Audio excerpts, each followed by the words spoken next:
This episode of WoW Weekly is brought to you by WoWweekly.net, your source for Warcraft and Blizzard news, guides, and editorials.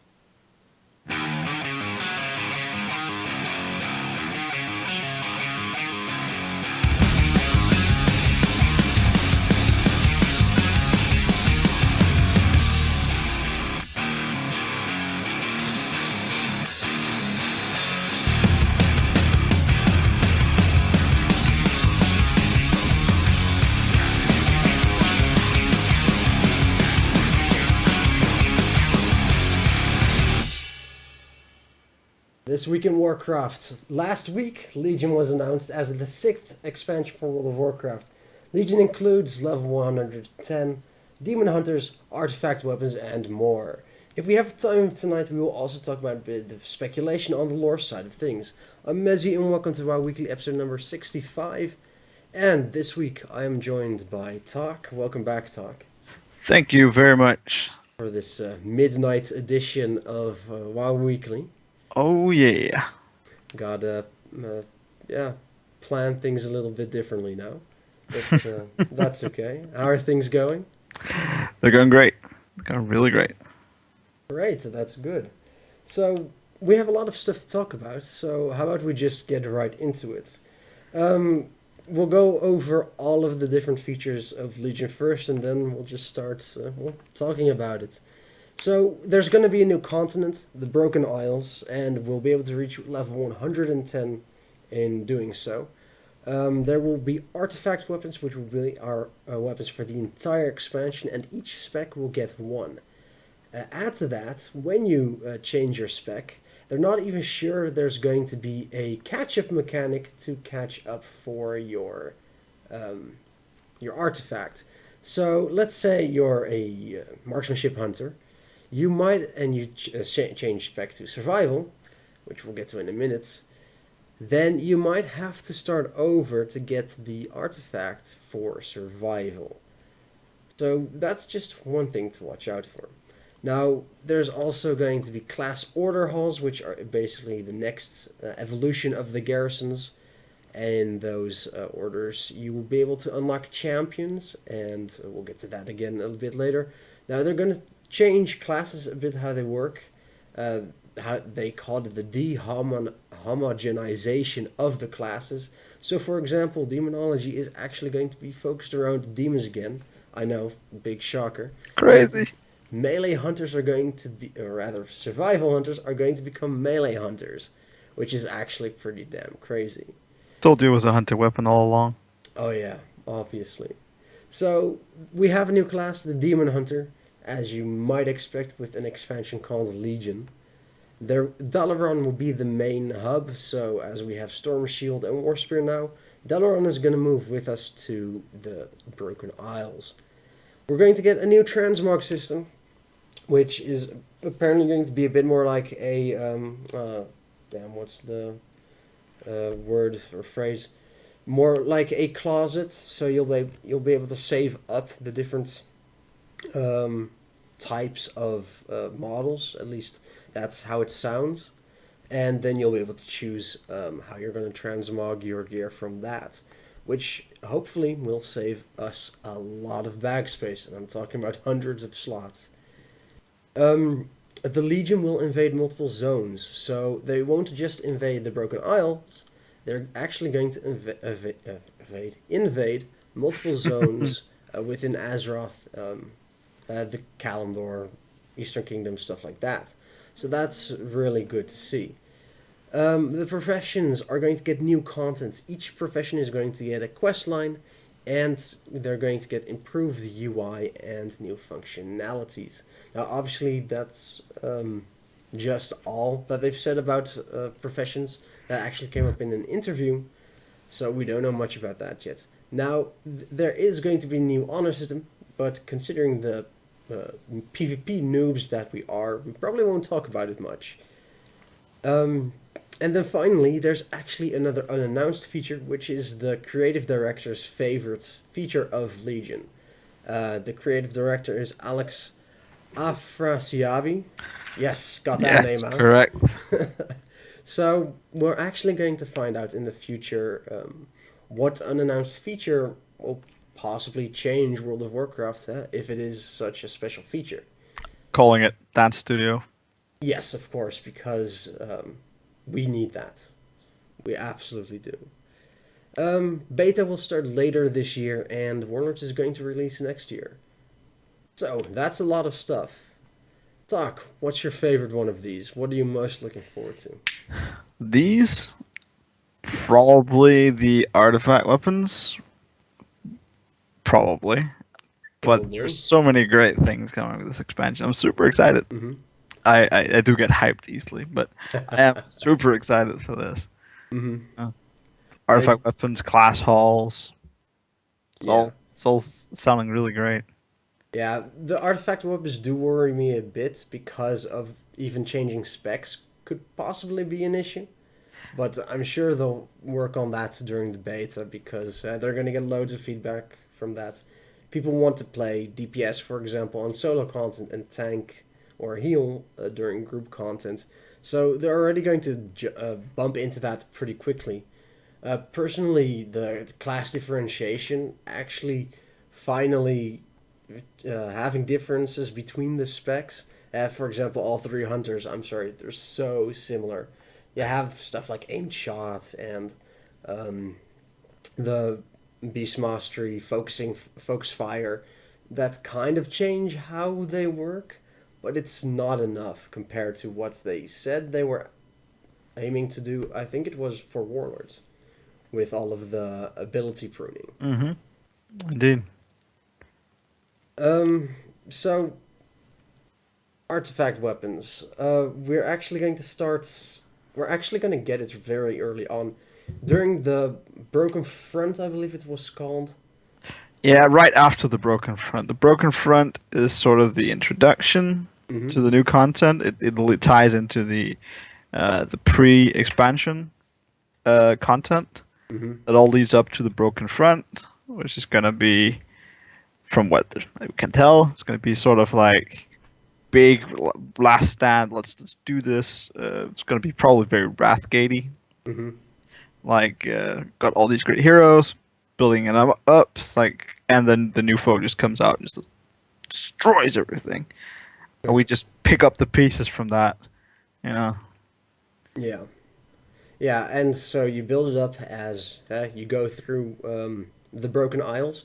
For example, Death Knights will actually go to the Frozen Throne to pick up the shards of Frostmourne. So you won't all go from A to B per class, perhaps even per spec. You're actually going to go to different parts of Azeroth to get your artifacts and upgrade it, obviously, because in the example of Death Knights, they're picking up shards, so they need to actually forge a new weapon out of that, or two weapons, which is pretty good. Now, there is one other thing. You're also going to be building them in your class order halls. Now, these class order halls are not going to be for you alone, but they're actually going to be for every one of your class. So you'll be able to see different people from the same class, but the different factions. And your role is going to be, you're going to be the leader of the class order hall. Indeed. But if you have all of these different players running around and they're all supposed to be the leader, doesn't that kind of take away part of the fantasy from it? I don't think so, because we're very used to sharing the open world with other players. Like it's supposed to be like you are the main hero of the story, but all the other players are doing the same content as you. They're also the main heroes of their own story. So having that just evolve into class halls doesn't distract personally too much from the hero fantasy here, because it's gonna be more of the same. Okay. I mean, there's a greater emphasis on the storyline this time. It seems like that now we're the returning conquerors. We actually we have proven ourselves. We're not doing fetch quests for farmers anymore. For this, like, that's why we get to be the leader of this order hall. Yeah. So All right. Well, a good thing, or potentially good thing, is you're going to be able to customize your artifact weapon, as you'll see in the slideshow right below me. There's lots of different artifacts styles. So, for example, you have the base Ashbringer for paladins, or Retribution paladins rather, and you'll be able to unlock different skins for it. So you have the flaming one, you have a corrupted one, you have a one with lightning, and in the UI that they showed, which was still a mock-up at least, you'll actually be able to choose different colors even for the same type. So, for example, for the lightning Ashbringer, that should have different colors to hopefully differentiate yourself enough from the other Retribution Paladins, because everyone's going to have the same weapon. Yeah, it's just very nice. Sort of an extension of the original transmog idea that you can make yourself stand out even while wielding the same gear. Yeah. It's a very nice addition. Yeah. It's also worth mentioning. Just sorry to interrupt you there. No, go for Worth it. mentioning is that several of these different skins are going to be tied to achievements, and specifically, there's one specifically for PvP. It's probably going to be one for hardcore rating, maybe not mythic rating, but at least for probably heroic rating or some such. And they can tie them into all sorts of things. Well, yeah, I can Specific actually. skins. Yeah, but I can imagine that there is one for mythic rating, because just like you have weapons for heroic, you have weapons for mythic, and the different skin or different color and stuff like that. So I can imagine that, or maybe it's just a color unlock for mythic, but there will be some differentiation because there aren't going to be any weapon drops during Legion. Your artifact is going to be it. That's going to be your weapon. You will loot. I think they were called runes, or I thought that I had it in Yeah, my notes. Relics they're called. relics. That's You'll the one. Yeah, you'll be able to loot relics from bosses, like you would otherwise loot your weapons, and that way you'll be able to increase the DPS, the spell power, stuff like that on your weapon. So you still need to be able to, at least for, I would say for Mythic, have at least one different skin, so you can show off, look, I completed this harder content. Very good point. Putting it like that, it makes really good sense to have, mythic unlocks. Mm-hmm. They could even do like if they want to bring back server firsts, something like that. Yeah, they're Uh, not gonna do that, sadly. no, I know, but yeah, it would have been an opportunity to explore the unlockable nature Yeah. of these new weapons. Yeah, exactly. They actually asked about server first specifically, Ah, and that's not going to happen. They're not going to come back. So I guess that's kind of just history. I wonder, I think raiding guilds, or rather just guilds, still get a round first achievement for the first mythic kill, don't they? I am unsure to be honest. I think They I saw might. one for Blackhand. So I wonder if that one's going to go away as well then, or if mythic guilds for their realms will still get the guild achievements for it, but not the personal achievements. It's a very good question. I mean, as long as they don't have the rewards tied into it, they Hmm. probably won't matter all that much. Yeah.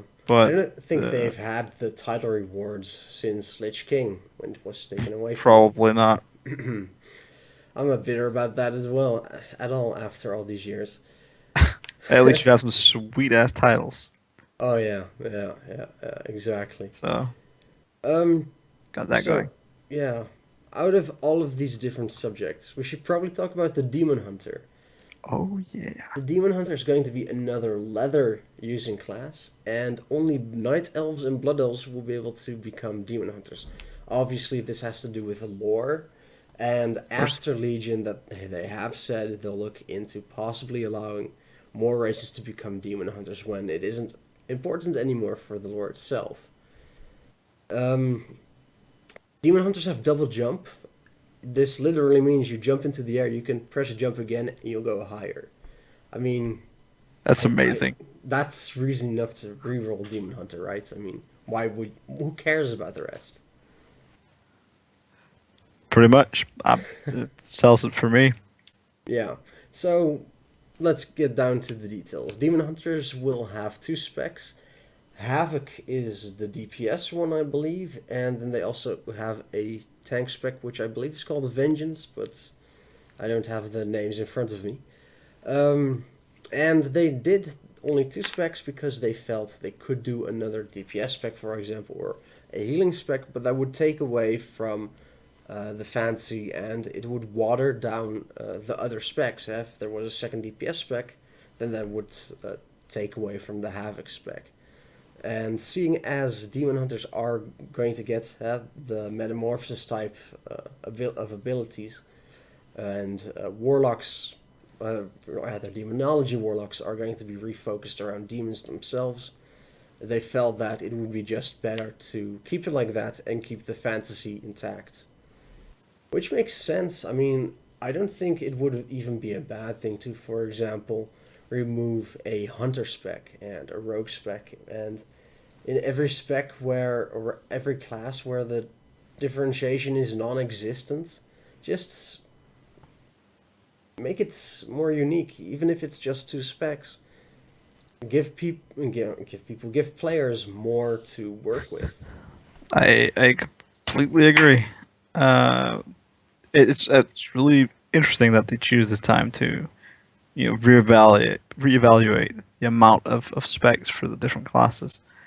It Yeah, always did feel a little strange for have these classes that had three almost identical specs. I mean, they've gotten less similar over the years, but hmm, still having rogues, hunters, mages, warlocks, all having 3 DPS specs.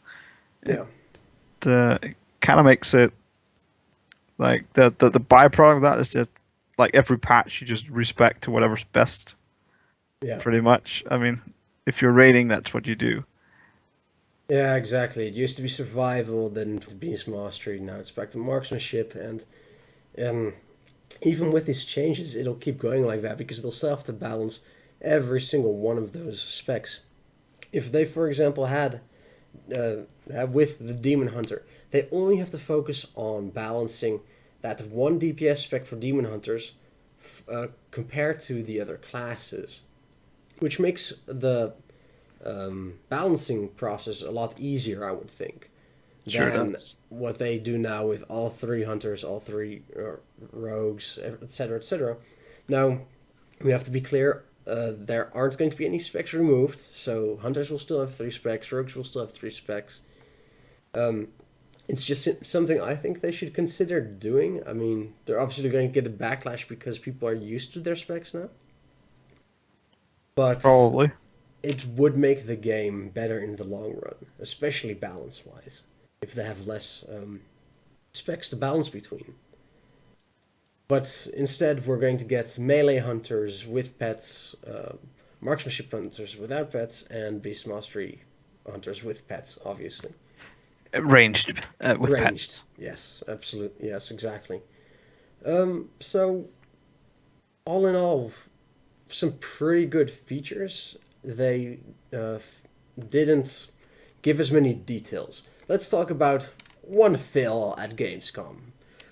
The entire week, promotion for the Q&A on Sunday. The presentation on Thursday was great. There was plenty of stuff, and we had all the interviews afterwards. But then the disaster of The the disaster. Sunday QA afternoon. gate. Exactly. A lot of saltiness on the Yeah. internet after that one. They even admitted themselves that it Hmm. was poorly communicated what was actually going to happen. Yeah, There's even the several, community managers thought it was going to be an actual Q&A. So yeah, I really wonder who was calling the shots there then and who actually organized the live stream part itself because uh, that was just so bad. Why even call it a Q&A when it really was a recap of Gamescom itself and a few things. I think the only new thing we learned was it about the professions? There was something. I'll look it up quickly, but There was one new thing we learned. Was there? I can't even remember. I thought it was nothing new, but at any rate, Yeah. lots of people were disappointed. Lots of people vented on the internet, Hmm. and Blizzard actually apologized. Which is a good thing. A little roundabout apology, but they did Yeah. apologize for getting people's hopes up, or what you want to call it, Yeah, exactly. which So, is a nice gesture.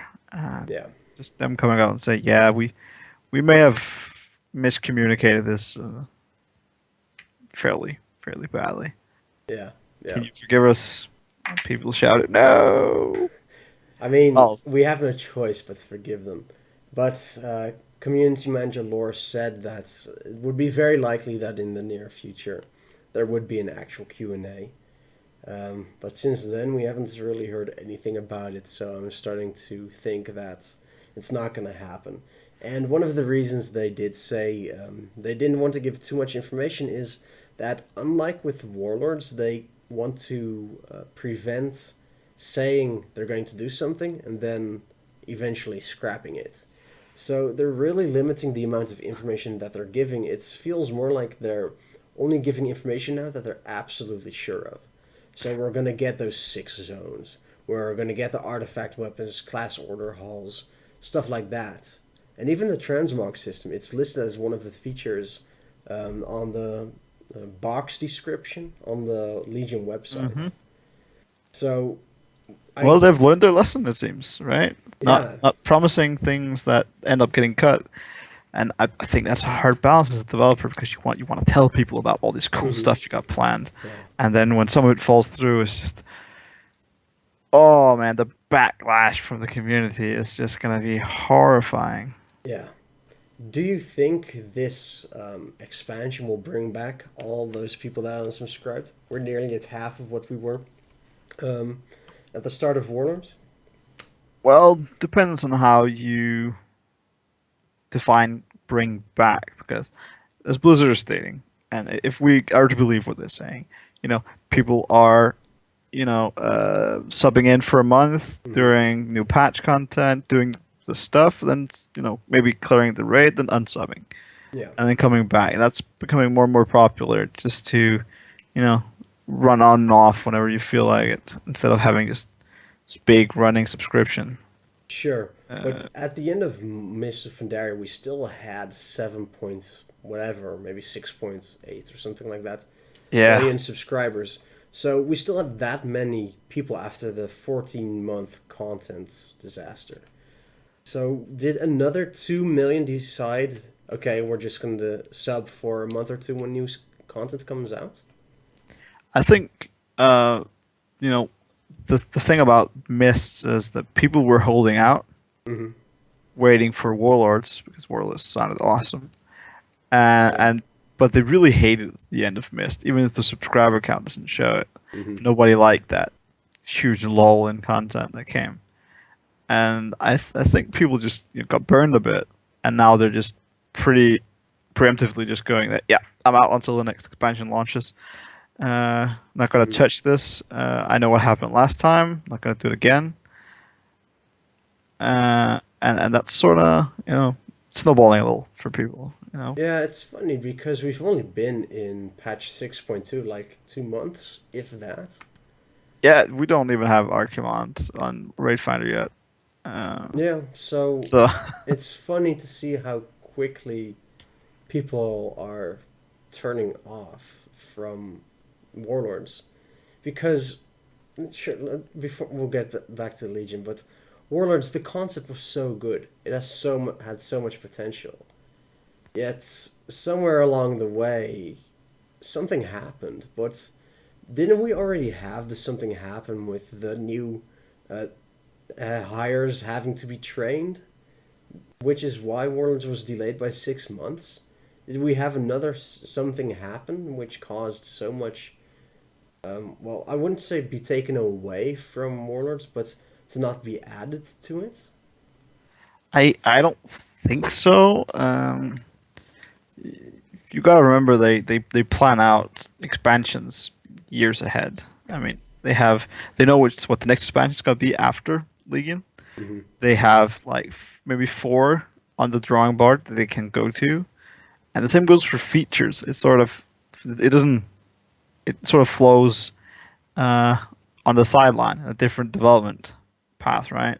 Yeah. So these features get added, whenever they feel like it fits with the expansion, which is why we got garrisons and Wrath, and now we're getting the artifacts and Legion, and sometimes features maybe they turn out to be harder to do and they get cut because they're not integral to the experience, Hmm. stuff like that. Yeah. I don't think it's because they lack the talent to do it. They're practically the biggest developer in the world right now. Hmm. Yeah. So I don't think that's well, should an excuse at least. But the we looking out in from the outside. It's hard to tell what's Yeah, actually of going course. on Yeah. behind those doors. Yeah. Wouldn't you love to be a fly on the wall over a blizzard? See what's actually going on. Some days maybe. Some days it's probably really boring. Maybe. I actually don't think it would be, but then again, I do want to work there, so Yeah, that's how it is. yeah. Um, I think we've pretty much covered all of the features. I mean, the important ones. Yeah, I think so. So let's go ahead and move on to lore. Lore. That's all the great stuff. Yeah. So, first of all, the big reveal from Gamescom. Well, the first big reveal we got was a glimpse of Illidan coming back. Gul'dan finding Illidan, at least his soul, it seemed like, encased in crystal by the wardens of Maiev Shadow Song, specifically, after he got defeated at Black Temple. Hmm. How they're gonna tie that up? Like, is he coming back for real? Is he just gonna be like Obi-Wan Kenobi? Is he gonna be a spirit ghost, just guiding our players or our That- demon hunters? That would be really interesting because wasn't Illidan completely against the Burning Legion at the point that we defeated him?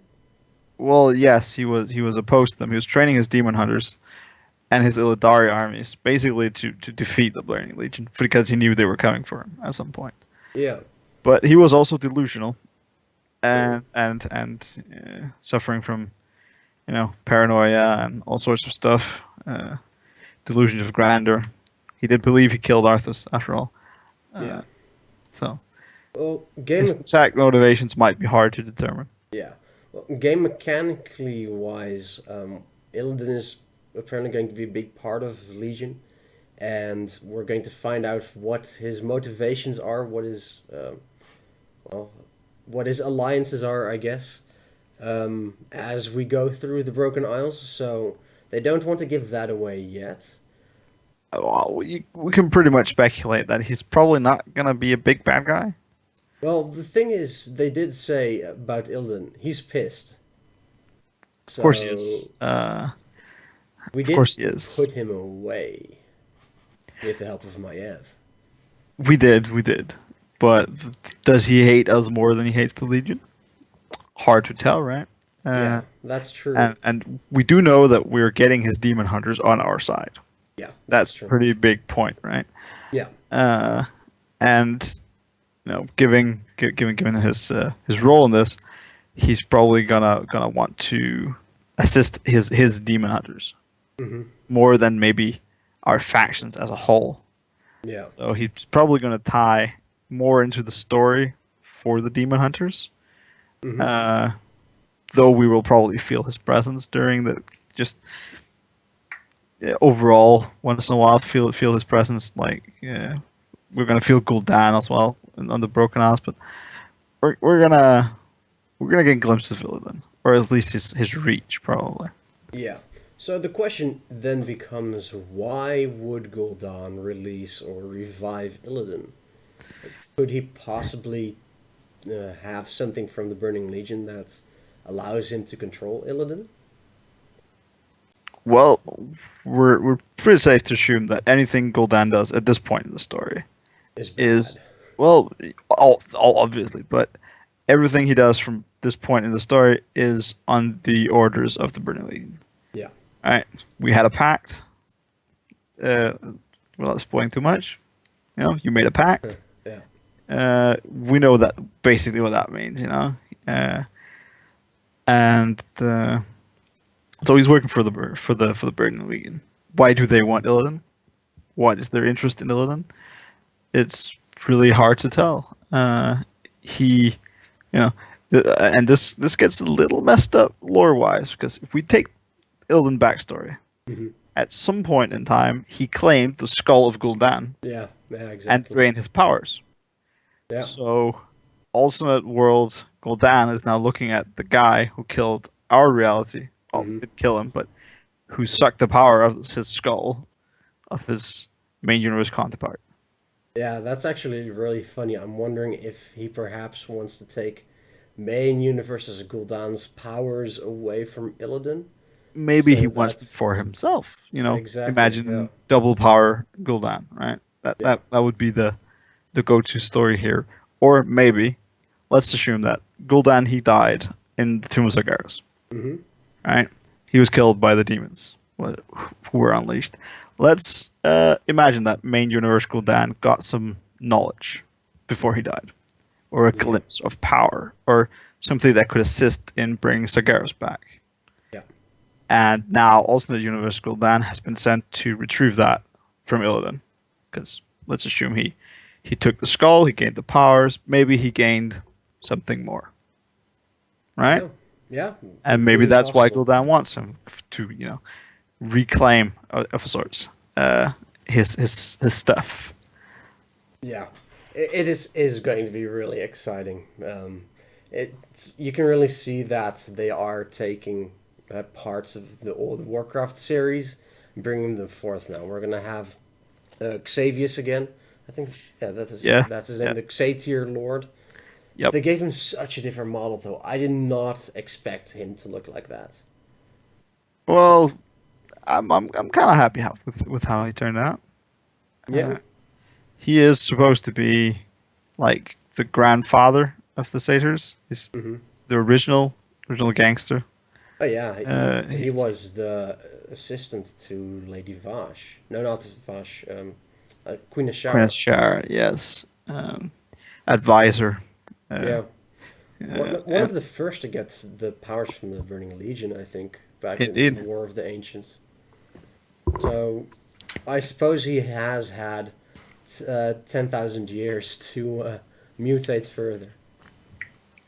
Well, I mean, technically, lore-wise, he is dead because Malfurion killed him, and he also died during the War of the Ancients.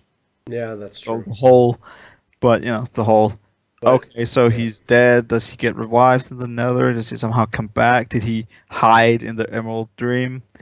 Yeah, well, that's the thing. I suppose when he was killed by Malfurion, he was officially a demon.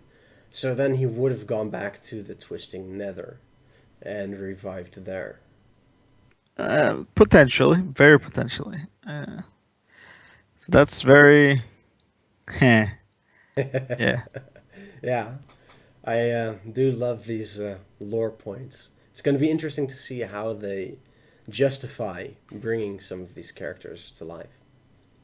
Well, enough about Illidan for now. As cool as a character as he is, he's not the only interesting lore point for this expansion. No, not at all. So we touched slightly on the Emerald Nightmare, the Queen of Shara and stuff, and that's it's been building up for a long time, and with the whole Vashir stuff, and kind of not kind of finishing everything up in Cataclysm with that stuff. It's good to come back to some of that. Yeah.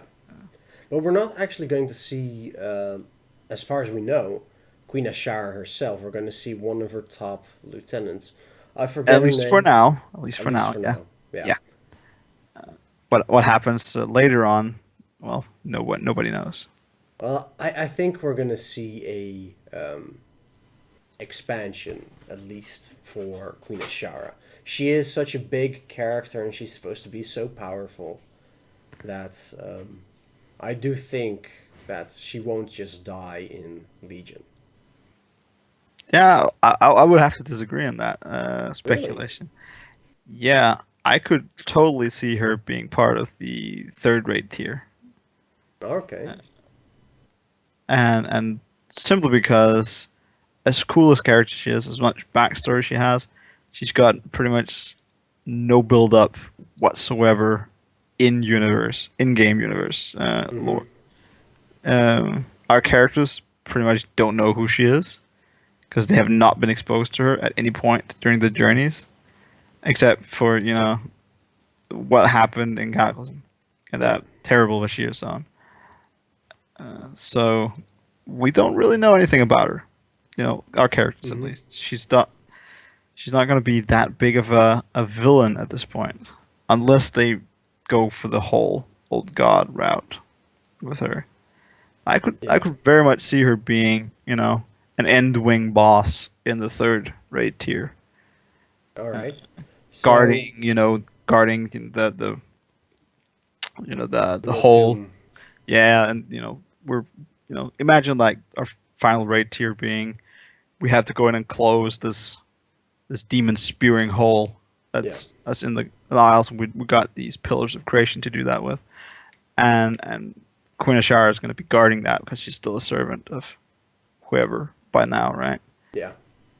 Something like that could happen. Well, We might end up allied to her because she hates the Legion. We don't know. well, I there's only one additional thing though. She's connected to N'Zoth. Yeah, that's Um, true.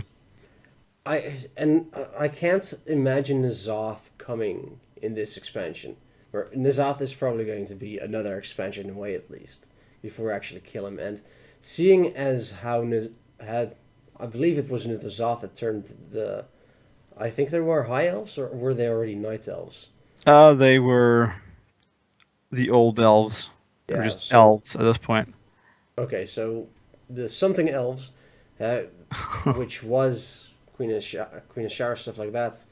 N'Zoth turned them into Naga, I believe. That is the speculation, at least. So That's that's another reason why I just don't see Ashara dying in this expansion when she also has the tie-in to N'Zoth. And N'Zoth has been built up so much from the puzzle box to General Vazax and the other guy in Dragon Soul with all the true. whispers. True. It's been built up too much from the N'Zoth angle that they'll just wipe her away. It's not going to happen. Well, she might be the Garrosh of this expansion then. Yeah, that's possible. Yeah. I hope not, but she might. Yeah. So, if you look at the Legion page, you'll see more main characters. Huh? Funnily enough, Anduin, but not Varian, which is interesting to say the least. I mean, Anduin has had tie-ins with Rathian and stuff like that, so it was obvious that Anduin was going to be a more important character in the coming expansions. But there's another one, Sylvanas and Gen Greymane. So could we finally see the retaking of the Morgan main city? It's a possibility. It would definitely is. It would certainly give the option for an actual 3 raid tier expansion again. We have tier 1 with the Emerald Nightmare and Gul'dan. Tier 3 would obviously be the Tomb of Zargaris to close that thing up, which would leave tier 2. But that could possibly see a nice change of theme to the whole undead Worgen thing, and is Sylvanas going to be evil and possibly become the Lich Queen or something like that to not die, because that's her greatest fear, to actually die and go into the void. Yeah, that's a very big questions being asked there. I know. Very, very big questions. What is Sylvanas gonna do? Hmm. How is she gonna handle all this? And why is Jen Greymane a major part of this? There are speculations saying that Variant dies and Jen takes over as leader of the Alliance. Mm-hmm. Mainly because Anduin has a different plot. He's got a different thing to play out. Yeah. That's not gonna be his story. He's not gonna be the leader of the Alliance. He's not gonna follow in his father's footsteps. He's gonna be the savior of Azeroth, right? Mm-hmm. That's his thing. Together with the Velen and the Naru, and all the light aspects. Well, if we follow that speculative train of thought, but yes, indeed, he's got a bigger part to play. Much That bigger. part isn't as much speculation though, because wasn't it one of the short stories that Velen either had a vision or showed a vision to Anduin with an Army of Light type thing? The Army of Light leak Wasn't that itself was Rathian fake. doing that?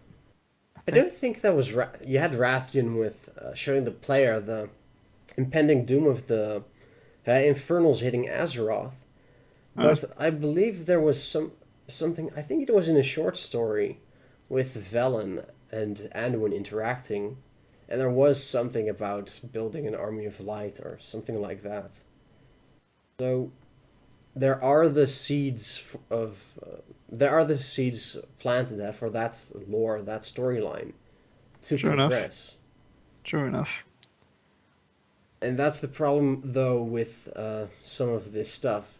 The Emerald Nightmare was actually already solved in the Malfurion book, Storm Rage. Yeah. We have the Army of Light stuff then in that short story. And those points aren't really coming back into the game, which, if you haven't read the books and stories and stuff like that, you actually are missing out on, important lore knowledge. Shouldn't they incorporate that more into the game itself? Again, very big issues being raised here. I know. New expansion, lots of new questions. Yeah. Just to talk about something else from the Army of Light for Mhm. just a brief Yeah, moment. The Karasan reveal that it's going to be a important role in the story. Yeah. As I will assume, and all speculation, that Khadgar will set up his base of operations on Azeroth in Karasan, since his power level has sort of transcended the Kirin Tor. Yeah. He's no longer. He's never really been connected to that, but he's seeing as they moved Dalaran up there, he's probably not gonna be there, as he's not he's sort of transcended all that stuff, battling the Legion in the way he has on Draenor. Yeah. And if you look in the trailer, he starts out as a crow and he flies to Varian and Anduin in the throne room and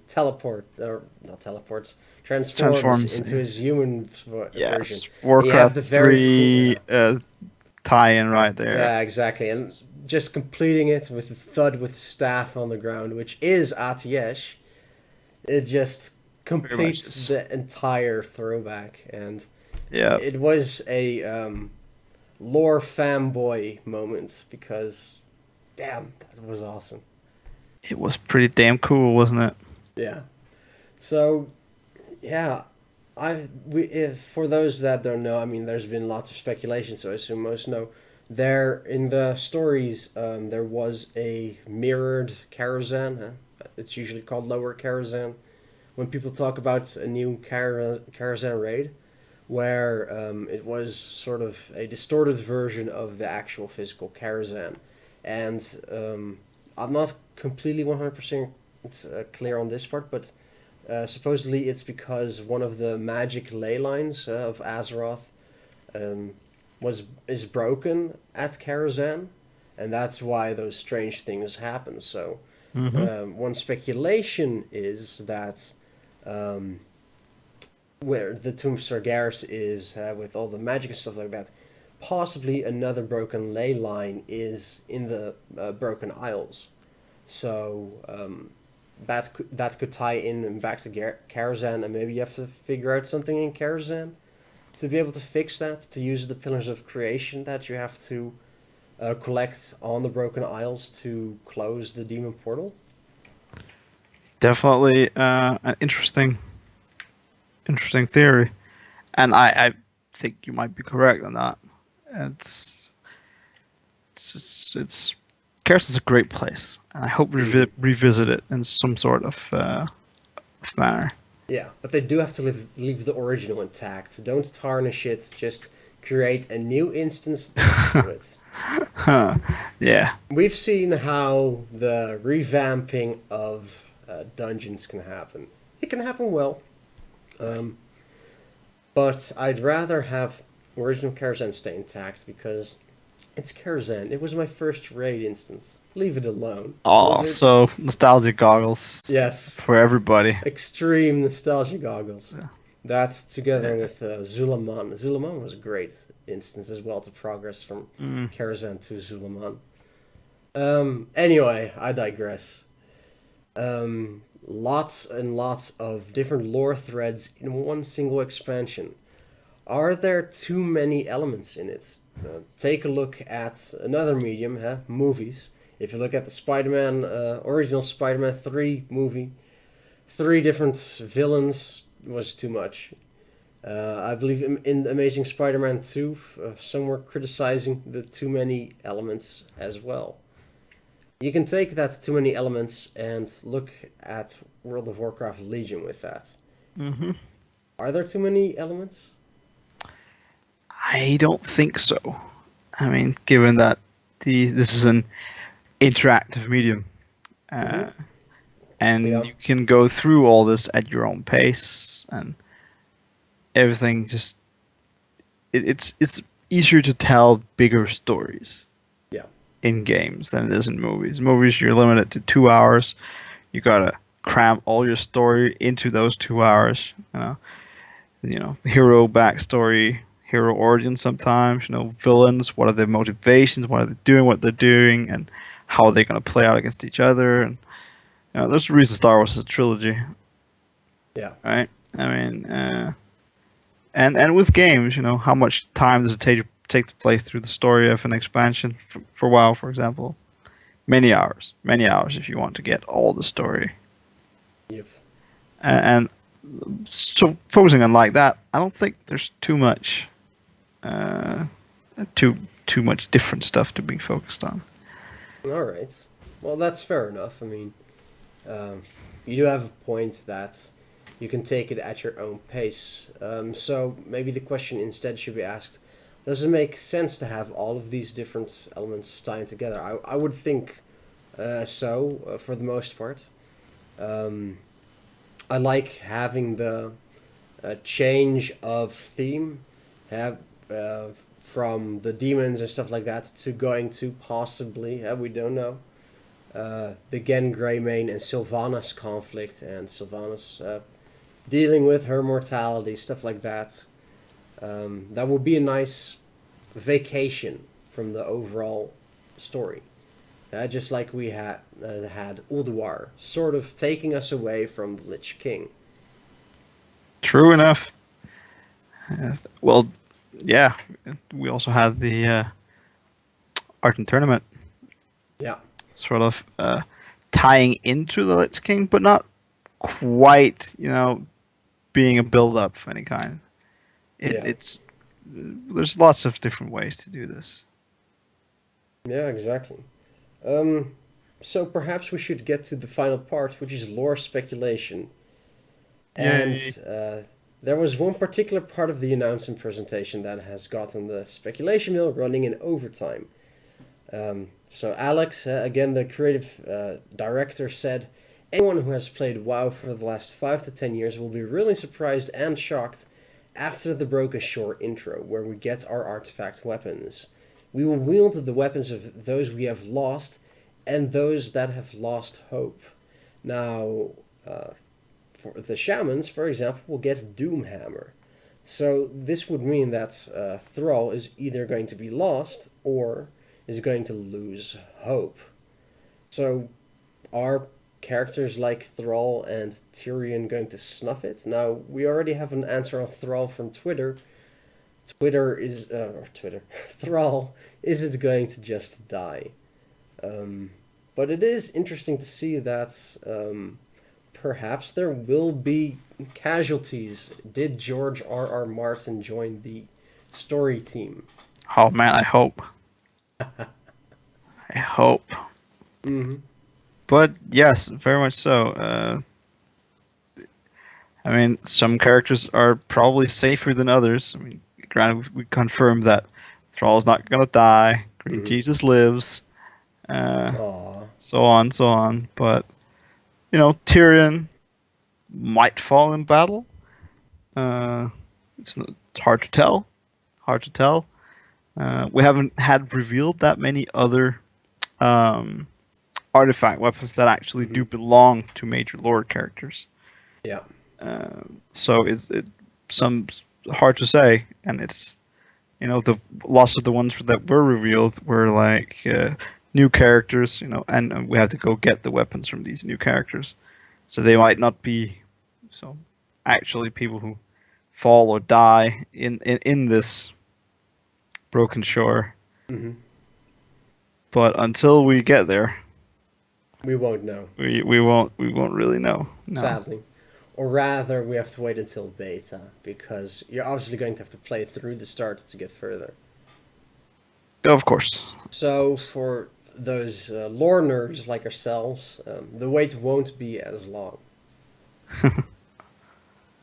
Well, I'd like to discuss one interesting, maybe interesting lore point. Yeah, go for it. Very minor was during the presentation when we were shown the forging of the artifacts. Mm-hmm. I believe it was for the Ashbringer. The text was maybe like something sort of like, maybe you can get Magni to make this weapon better. Yes. Is Magni coming back? Yeah. It said something along the lines of Magni originally forged the Ashbringer. He can do it again. Which could be a hint that Magni is finally going to be released from his crystal, I guess you can call it a prison. I mean, he can't move, obviously. Which would further promote the idea that perhaps Varian is going to die and Magni is going to take over as the High King for the Alliance, which would be really good and really cool to have a dwarf do that. You're biased. So are you. You're a dwarf too. Yes. I mean, your picture for here in the podcast is a dwarf flexing his muscles. Oh yeah, baby. I mean, come on. But sadly, there has been a tweet on it that it could, of course, be a way to mislead us, but they did say that they are just mock-ups of the UI, so we shouldn't take it all very seriously of how it will eventually look. But of course, they wouldn't just put a text like that without thinking about it. So, yeah, I would like to see Magni back. I mean, I'm still not over how they kind of forced the Dark Iron Dwarves on us during, Mists of Pandaria, because we had the scenarios then, where we just had the one scenario in Dunmorog, and suddenly we had to accept Moira as one on the Council of Three Hammers. So bring Magni back. Forget about Moira. Well, it's going to be interesting at least to see how they take it. Who lives, who dies. Good to see that there's so many things up in the air for this expansion. Yeah, lots of interesting stuff. The question is, are they going to deliver? I think if they actually do perform well this time around, and not do patches like 6.1 and name it an actual content patch, then I think we're on our way to a pretty good expansion. With tons of demon hunters, I mean, people are going to re-roll for that, but it'll be like the Death Knights. I don't think as many people re-rolled for the monks, but because Demon Hunters are a heroic class, because they start at somewhere between 95 and 100, Yep. we're going to see a lot of Demon Hunters. That's not Which, necessarily a bad thing. well, for raiding, you're gonna bump into. But I want to be a Demon Hunter. But I want to be a Demon Hunter. You And really? Yeah. you can't have too many melee, let alone all of the same armor type. So we'll see. And I think that pretty much covers everything we wanted to discuss for tonight. Which we did in just under an hour, which is good. Hooray! So, New record. hell yeah. Thank you very much for joining me, Talk. Thanks for having me. It's always a pleasure. Yeah, I mean, we delayed the podcast because of the Q&A. Sadly, the Q&A didn't really give us much, but oh well, we still Yeah, got the podcast done in a reasonable amount of time. sure did. Thank you to the viewer for watching. There was a lot of information, obviously, because of the announcement. But I hope you enjoyed it, and let us know what you think of all this lore speculation. Is Illidan good? Is he bad? Does Gul'dan control him? Are we going to see Magni Bronzebeard back? And so much more. Is Sylvanas going to be a raid boss? We didn't actually cover this, but they find it interesting that players don't want Sylvanas to end up as a raid boss. So that could be another hint for perhaps a tier 2 in Legion that paves the way for that story. If you like this podcast, please comment, subscribe, and click on the like button. And that's all I have to say. So once again, thank you very much for watching. I'm Mezzy, and I'll see you again next time.